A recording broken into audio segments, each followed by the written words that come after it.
En el estoicismo hay una manera de entender la vida muy pragmática que nos puede venir muy bien en el siglo XXI como consejo a la hora de enfocar nuestro día a día. Epicteto decía que toda persona debería de comenzar planteándose lo siguiente para tomar buenas decisiones. ¿Qué cosas dependen de mí en la vida y qué cosas no dependen de mí en la vida? Entonces, cosas que dependen de mí en la vida y a las que le tengo que prestar toda la atención posible y tengo que mejorar en ellas mi toma de decisiones. Mis opiniones. Mis opiniones son mías, de nadie más, tengo que responsabilizarme de ellas y tengo que saber muy bien dónde las doy y hacia quién van dirigidas. Esto es fundamental en el siglo XXI cuando las redes sociales, la velocidad de transmisión del mensaje o de la indignación está por encima del análisis reflexivo. Entonces, la primera cosa que te dice Epicteto es: tus opiniones son tuyas, cuídalas, ¿no? Segundo, tus aspiraciones. ¿A qué aspiras en la vida? Es algo que tienes que decidir tú y tienes que decidirlo tú desde tus circunstancias y en tus contextos. ¿Cuál es el problema? Que al final las aspiraciones vengan desde fuera y tengas que importarlas. Cuando tú importas una aspiración a nivel personal o profesional, estás poniendo en manos de alguien externo lo que quieras hacer en la vida y eso te puede causar una gran insatisfacción. También dice Epicteto, sé consciente de tus limitaciones. Son tus limitaciones, por lo tanto, acéptalas como vienen, pero primero conócelas. Es decir, que no te vengan impuestas desde fuera, sino que seas tú el que seas capaz de manejar esas tus limitaciones. Y por contra, cosas que no dependen de ti y a las que no le deberías de prestar tanta atención o no te deberían de afectar tanto desde el principio, las opiniones de los demás. Es decir, los demás van a opinar constantemente de nosotros. Dice, bueno, intenta darle la medida oportuna a cada opinión. Yo en esto siempre añado, ¿no? Las personas que quieres y las que percibes que te quieren, sus opiniones son muy positivas para ti porque en realidad son personas que tienen aprecio, ¿no? Pero el resto de opiniones, y en esto las redes sociales están a la orden del día, pueden hacerte mucho daño, tanto positiva como negativamente. Y esto es algo que me gusta destacar cuando intento educar a nuestros chavales en el uso de las nuevas tecnologías.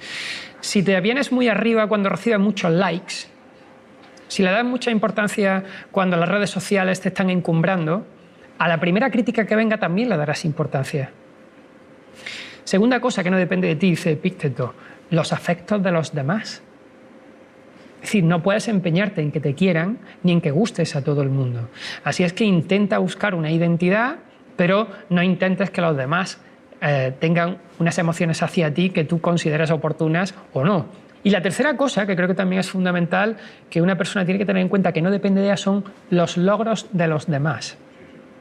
Es decir, hacia donde los demás vayan y lo que consigan no dependen de ti, así es que no dejes que te afecte y si además son amigos, alégrate por ellos. Pero no te obsesiones con igualar los logros de los demás, sino pon una meta en torno a ti y no en torno al otro. Entonces, desde esa perspectiva yo creo que la filosofía, cuando te vas a la parte pragmática, cuando te vas a las enseñanzas del día a día, puede ser un elemento maravilloso para el pensamiento crítico.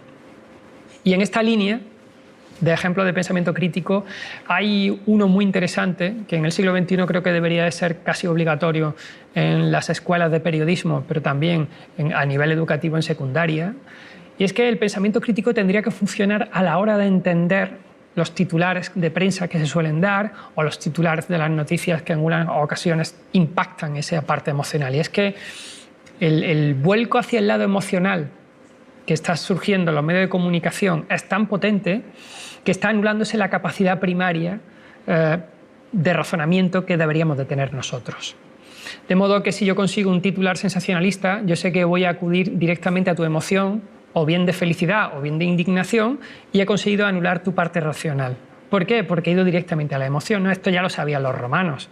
Cuando en el año 80 el emperador Tito inaugura el Coliseo, lo hace porque, en primer lugar, consigue acabar la obra, ¿vale? Pero lo hace porque en el 79 había estallado el Vesubio y se había llevado por delante Pompeya y el Culano, y en el 80 un incendio asola un tercio de Roma y encima una plaga, creemos que era la peste, se carga la otra parte. Entonces Tito ve que su reinado estaba a punto de claudicar y decide inaugurar el Coliseo, acelera la finalización del mismo y lo inaugura. Y da 100 días con sus mañanas y tardes de espectáculo gratuito para todo el pueblo de Roma. Y todos los días en los sótanos del Coliseo se hacían 1000 hogazas de pan y se repartían en los descansos a todo el público. A partir de ahí, cuando terminaron los espectáculos, el reinado de Tito permaneció sin ningún problema porque sabía que se había ganado al público a base de dos cosas muy sencillas, que es pan y circo, ¿no?